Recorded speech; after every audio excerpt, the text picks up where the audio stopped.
So just like I promised to do a short video trying to explain the key differences between the Dillon product press, the RL 1100, or any Dillon product for that matter, versus the Mark 7 Evo press. So this is the stock Dillon tool head. Station 1, 2, 3. Station 4 is empty, which Dillon refuses to accommodate another station for unknown reasons. Then you got the powder drop, which is basically 1, 2, 3, station 4, 5, 6, 7.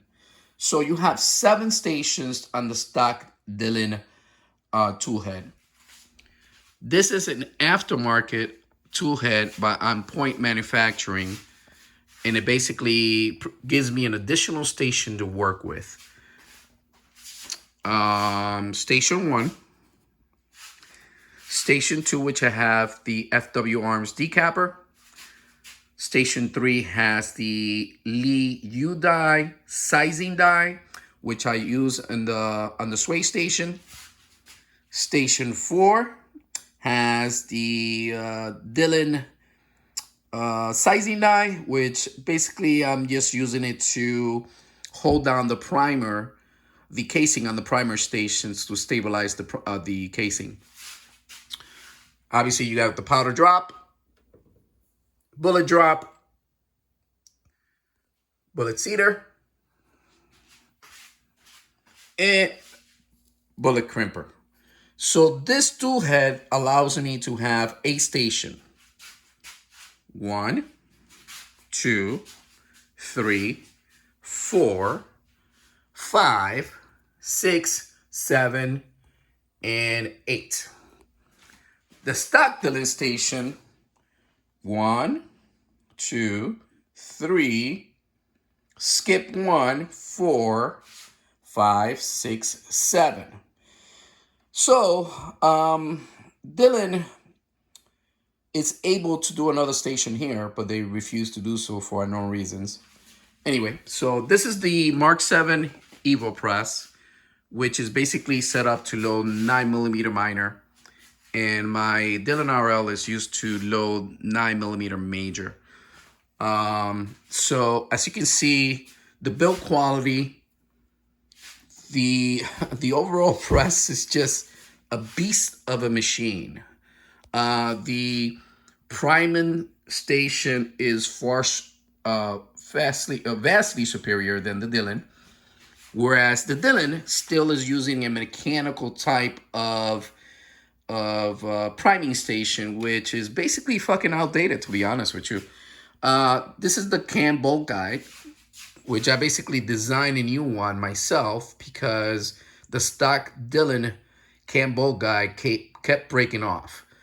So far snapped maybe 3 or 4, and I decided to just do my own with a bolt, steel hardened bolt, and extended, polished it, installed it. So far it's working well. You can see this is an aftermarket tool head, right? This is the stock Dillon tool head. And this is the Mark 7 tool head. So this tool head allows you to have 10 stations. 1, 2, 3, 4, 5, 6, 7, 8, 9, 10. So the key difference is, I mean, as you can tell, the machine within itself is just a beast of a machine compared to the Dillon. I mean, you could tell the key differences between the two. Look at the overall body of the Dillon, and look at the body of the Mark 7 press. Now, a lot of people don't buy the Mark 7 press because it is expensive. I mean, the press itself is going to cost you about $3,000. Then you got to get the auto drive. It's going to cost you another $2,000. So right there is $5,000 without counting the additional accessories such as the bullet feeder that's going to cost anywhere $600, $500 from Double Alpha. And let's see, and also the dies. Dies, you spend quite a bit of money. I've been playing around with dies. Originally, I purchased the Mark 7 complete die set, which they charged me fucking $390 for. They provided two reading dies, competition reading dies.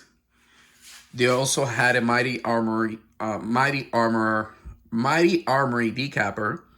Then they had a Lee. Then they had the sway station for a. I think they had what they gave me, a Lyman die. Then another. This station was empty.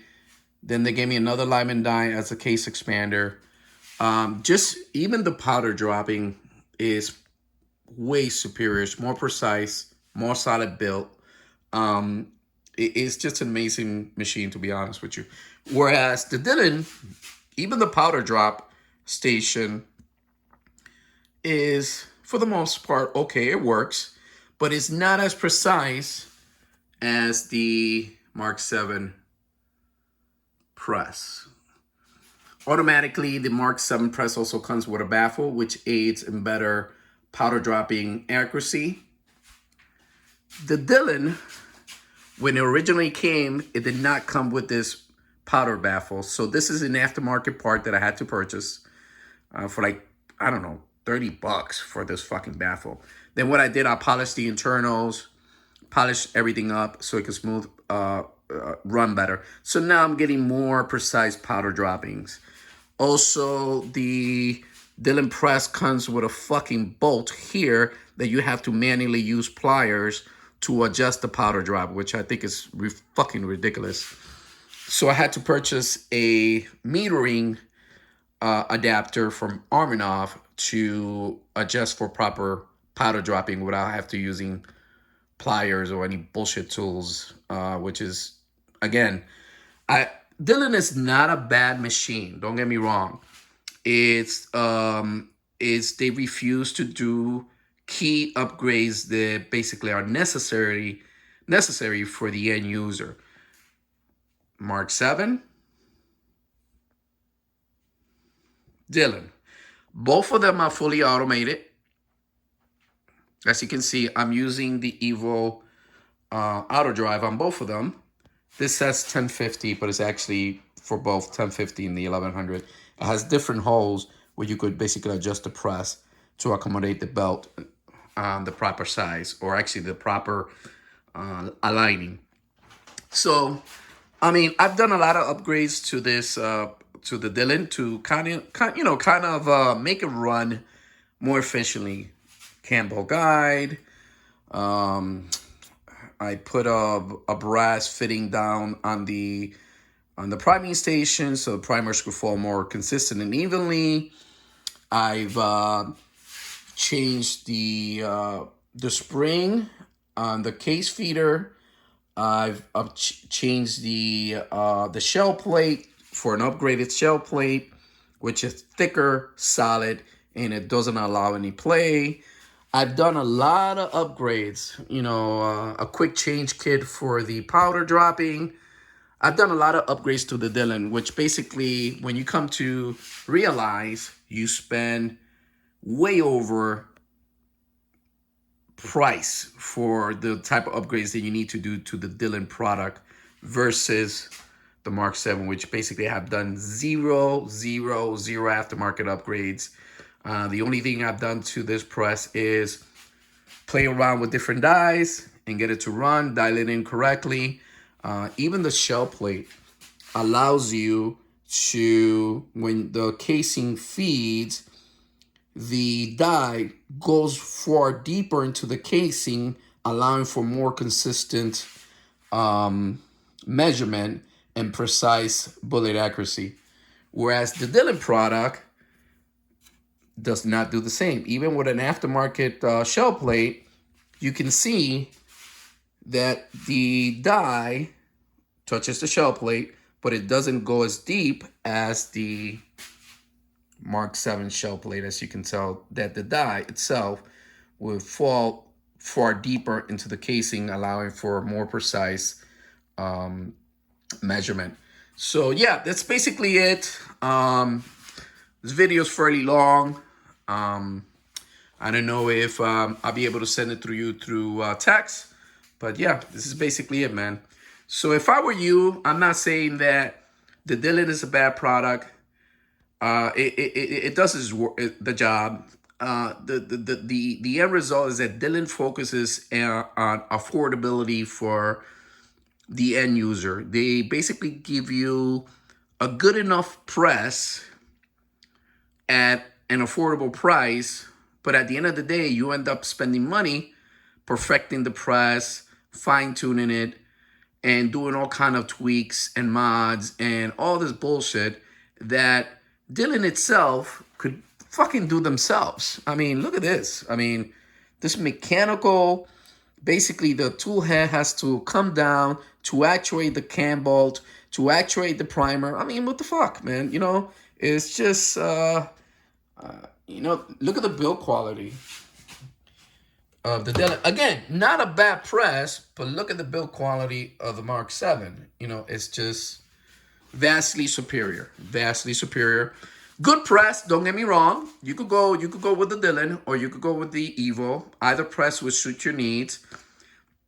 Even if you don't automate, they both run extremely smooth.